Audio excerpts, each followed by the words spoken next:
Sino bang mag-aakala na ang ilog na ito ay nasa gitna ng gubat?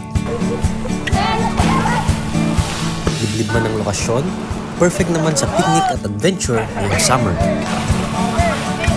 Ito ang Simbaan Nature Park dito sa Barangay Libtec, Dolores, Abra. Alamin natin kung gaano nga ba kasaya ang magbabad dito sa ating Taga-Cordillera Episode 38.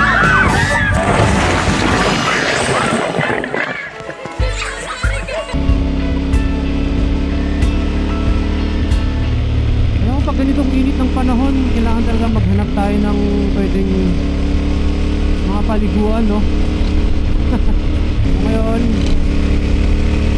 pupunta tayo sa Barangay Libtec. Dito lang naman sa Dolores yun. Kasi dito matatagpuan yung sinasabi nila na Simbaan Cave here in this municipality. So, marami nang nagsabi sa akin na pasyalan ko naman daw to kasi ever since hindi ko talaga alam ang itsura ng Simbaan Cave dito sa amin sa Dolores.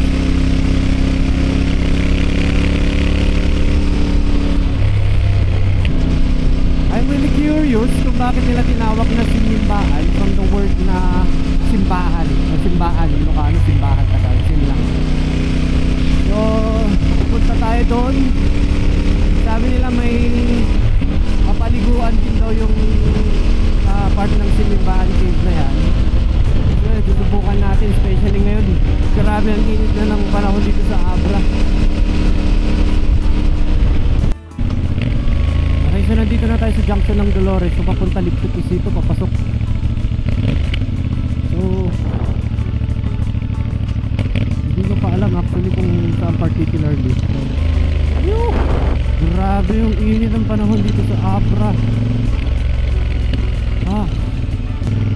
Ay, kailangan na talaga dito. Dapat araw-araw nang nasa ilog. Sabi naman nila do, yung accessibility ng tourist spot na to dito sa municipality of Dolores is may konting lalakarin lang naman, pero ang pangit na yung daanan, hindi naman daw. Komentado naman hanggang dun mismo sa malapit sa cave.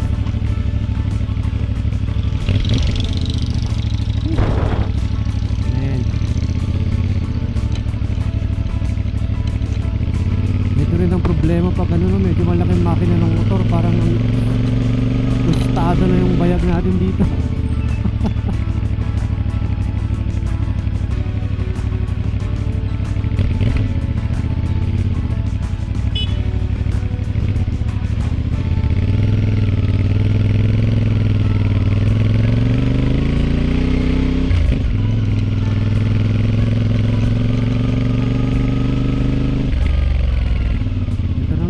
Delikado dito sa daan ng papuntang Barangay dito sa Dolores kasi yan, pag may nagkakasalubong na ganyan, kailangan talaga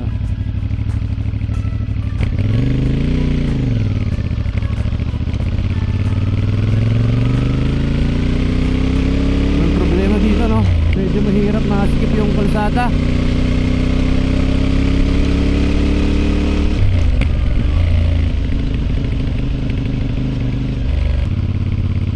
Mga kasama natin, mga pinsan ko, kapatid ko, sila mama at sila papa, kasama natin na pupunta dito sa Simbaan Cave dito sa Libtec. So ito na yung Barangay Libtec, Dolores.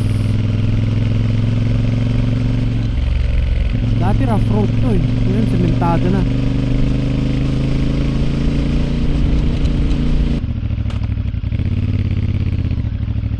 Siguro sila yung mga kasama natin punta dun sa Simbaan.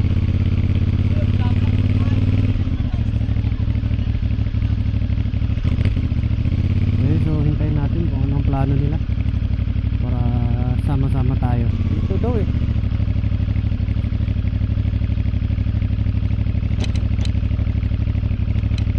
Okay, this is nga may parit ni Dano di motor ta.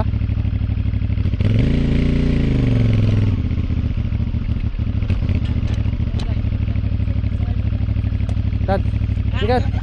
Gana. Gana.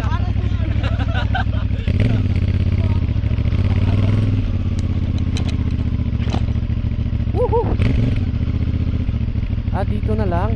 Dito na lang?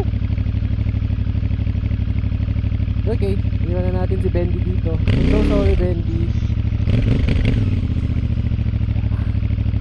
Tayo sa papunta sa Live Cave. Yun daw ang dadaanan natin.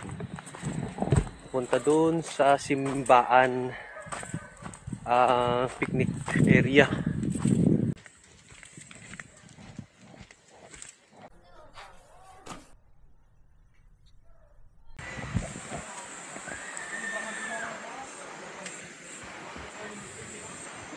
Simbahan dito sa barangay. Mga naliligo din. Meron dito. Ito na yun.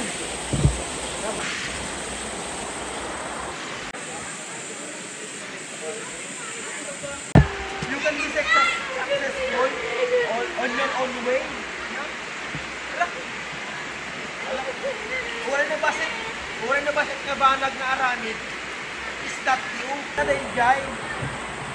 You can be successful on your own little ways. You got a point. Ang unang napansin ko dito ay ang mga kamanghamanghang rock formations, ang ilog, pati na rin ang dami ng turista na pumupunta dito. Mga local tourist.